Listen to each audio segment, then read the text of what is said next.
Good morning, everyone. Janie here. Welcome back to my garden. Okay, I have a confession to make.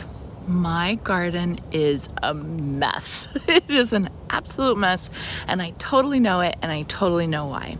It is just that time of year where it is just unrelenting heat. It is just hot, hot, and hot.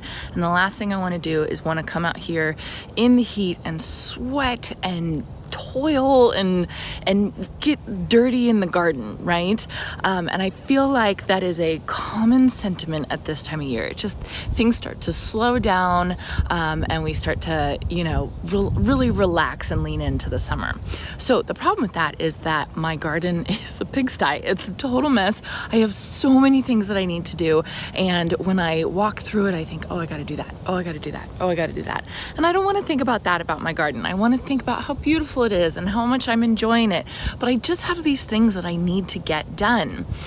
I've been really bad about getting up early. That's the key. I really truly think that that's the key, is that it's so nice in the mornings here. It is like 6:30 right now, and it's gorgeous outside. It feels so good, and it feels so refreshing. So my plan for this week, if you guys couldn't see from the title, this week is Summer Garden Shape Up Week. I am going to spend all week working on garden maintenance, really focusing on it, really focusing on getting my garden back in shape to the point where I feel comfortable with it. I'm not saying that you have to do this and this is not necessary, but it's like, it's like spring cleaning inside your house, but this is summer cleaning inside my garden or outside in my garden. So what I did is last night I was on my computer and I was making a to-do list of all the things that have been bothering me in my garden and the things that I need to do and I've been needing to get to. I made it all on a list. I divided it up over the next 5 days. So Monday through Friday, I'm going to be working on this and I'm going to try and get everything done. Now, one of the rules that I put for myself, I know I'm taking this to the next level. I'm totally aware of it. One of the rules is I'm going to limit my amount of time, because what I tend to do is I tend to get out in the garden, go gung-ho and work for hours and hours and hours. And then the next day I'm tired. I basically have heat stroke because I've been working out in the hot garden for too long, and I'm just over. I just give up, right? So I'm going to limit myself to 3 hours in the mornings from basically 7 to 10, right? And I do have to say it's 3 hours because I'm filming as well. If I wasn't filming, I probably could get all this done in like an hour and a half, but filming it really adds time onto it, setting up the camera and doing the different shots and making sure I get a shot of what I want to show you all. So yes, 3 hours sounds like kind of a lot, but it's because I'm filming as well. So that's my plan. Monday through Friday, I'm going to work. I have a list of things to do. I'll show you my to-do list in a second. And I'm just going to get up. I'm going to get out here. I'm going to work. I have a specific amount of time. I'm not going to allow myself to get distracted by anything. And I'm going to get my garden in shape.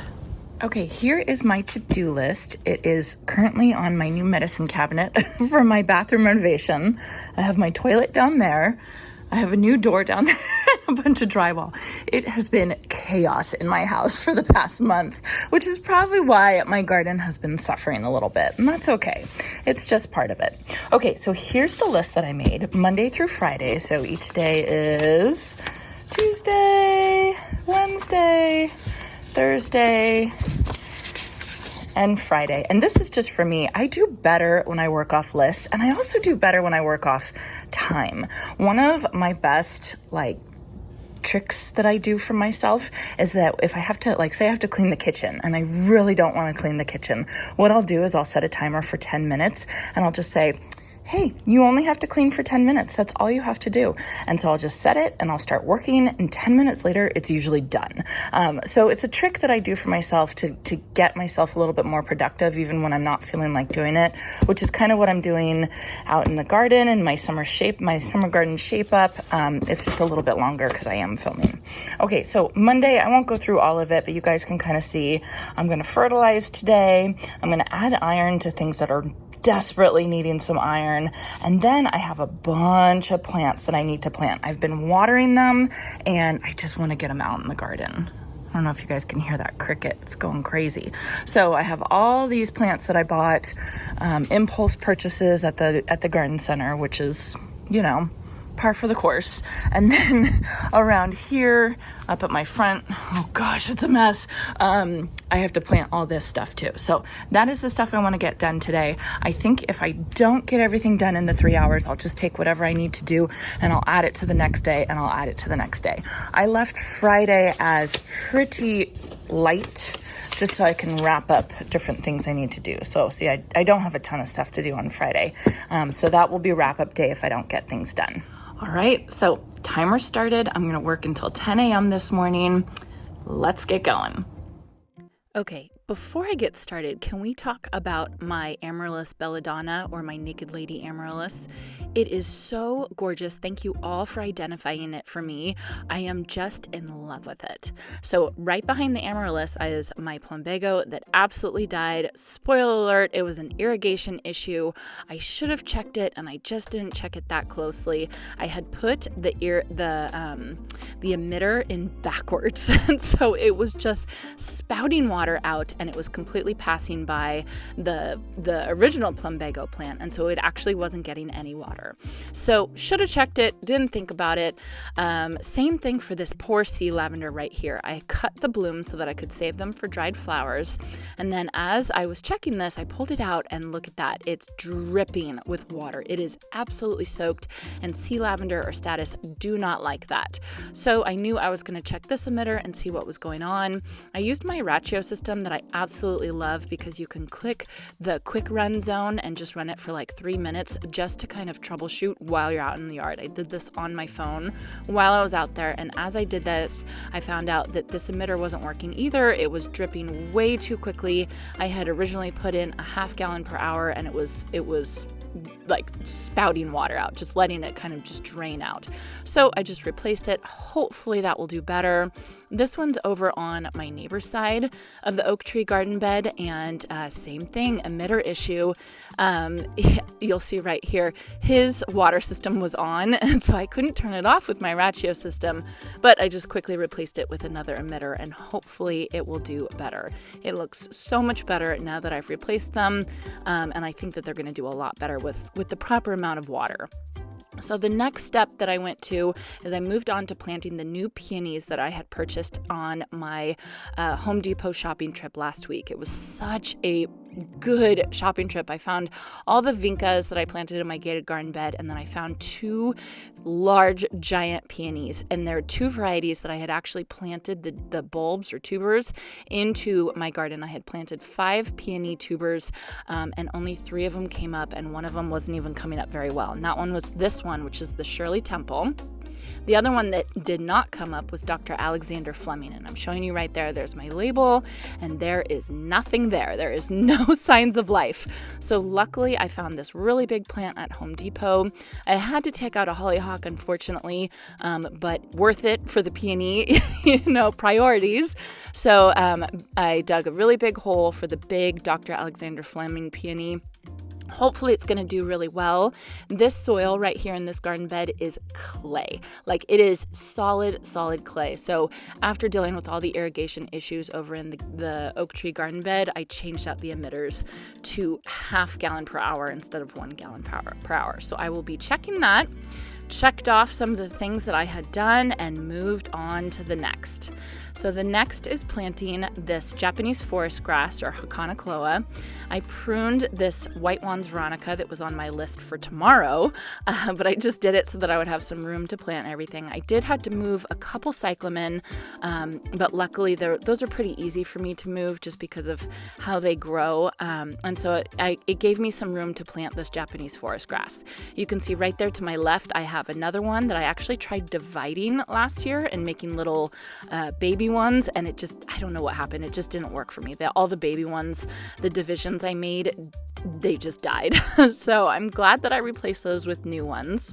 Then I moved on to my lemon coral sedum border, and I think that this guy is just getting really tired. It had traveled to where it was covering the sidewalk, and it wasn't even covering the soil anymore. So it was basically just living off of the soil that I collected under it on the sidewalk. So it definitely needed to be replaced. I think there's 10 of these, of the 4-inch cans, earlier this season, but they were very, very small.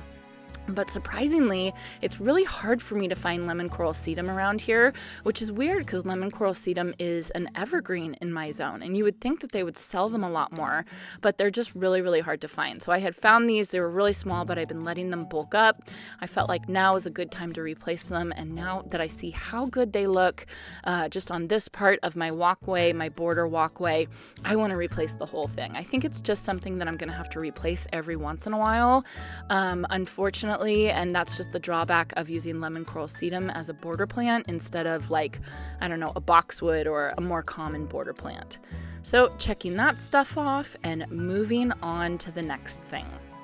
So the next thing I was planning to do was take some of these plants that I had been storing in the front into the backyard. So I have that coleus, I have my leftover white vinca from my gated garden bed project, and then I have some variegated Solomon seal that I found at Wintour Gardens in Reading. And I thought I would get started with my shade garden bed and I would plant them right here. I thought it would be a perfect place to plant. Yes, wouldn't that be perfect? If it was easy to plant. So I started with the Solomon seal in the background. I thought that would look really pretty. And then my plan was to put the coleus in front of it and then the vinca in front of that. However, I was having the toughest time with this soil.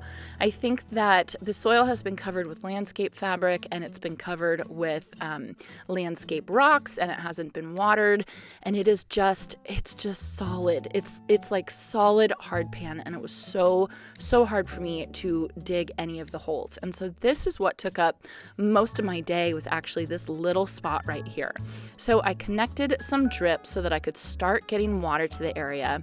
And then I started trying to put in these vincas. And you know, it was a small hole. I thought, okay, I could probably do this, but look, it's like a pickaxe. This is how hard the soil was there. So I finally just gave up. I thought, okay, I'm going to water it. I'm going to soak the soil, and then I'll come back in a day or two and I will try again. And I basically gave up on the coleus right there because I just felt like that's an annual. That's not going to last long. It's not even worth it.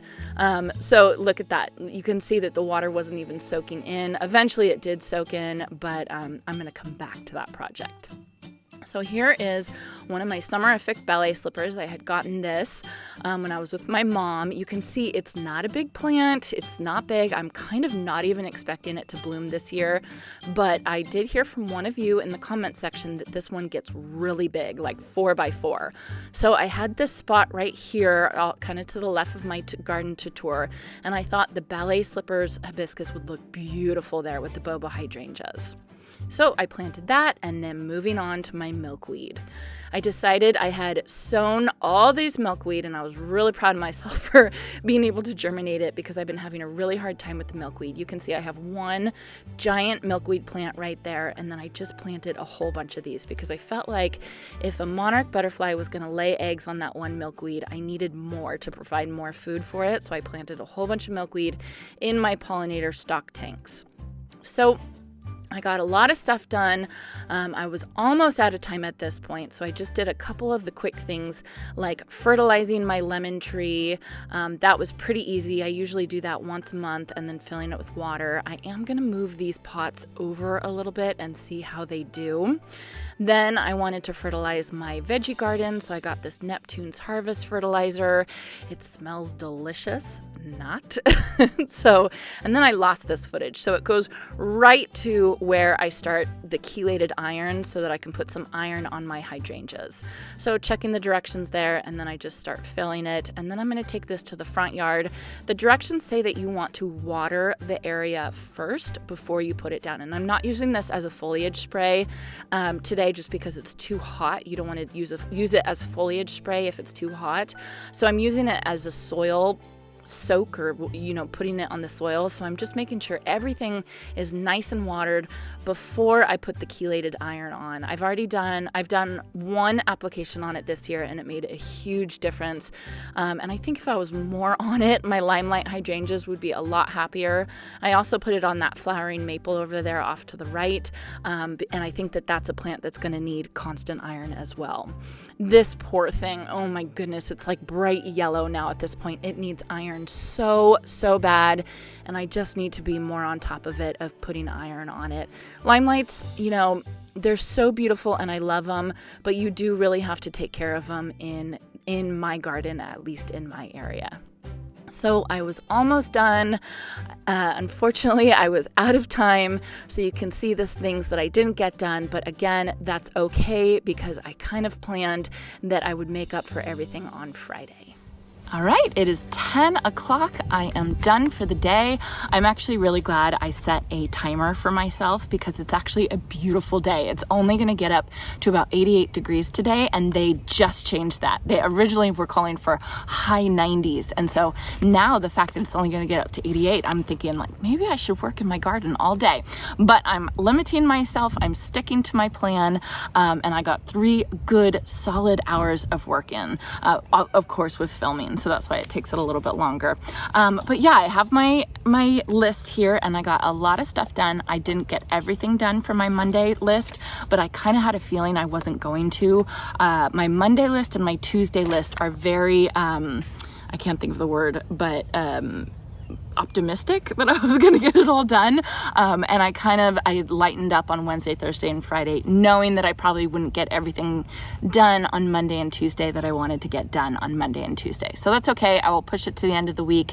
As soon as I have extra time, I will come back to this stuff and try and do this stuff. So the only things that I didn't get done today is I didn't fertilize my annuals, but I do that every week anyway, or almost every week. So I'm just gonna do that later this evening. You all have seen me do that before. I use, this year I'm using Proven Winners water soluble fertilizer, and it's working really well. I'm enjoying it, and I just spray that all over my annuals, like my super tunias, my super beanas, like any coleus type stuff I have. I'm going to put some on my heliotrope. I haven't been fertilizing my heliotrope, but I was looking it up and they are apparently heavy feeders. So I'm going to fertilize those today as well. So I'll do that later today.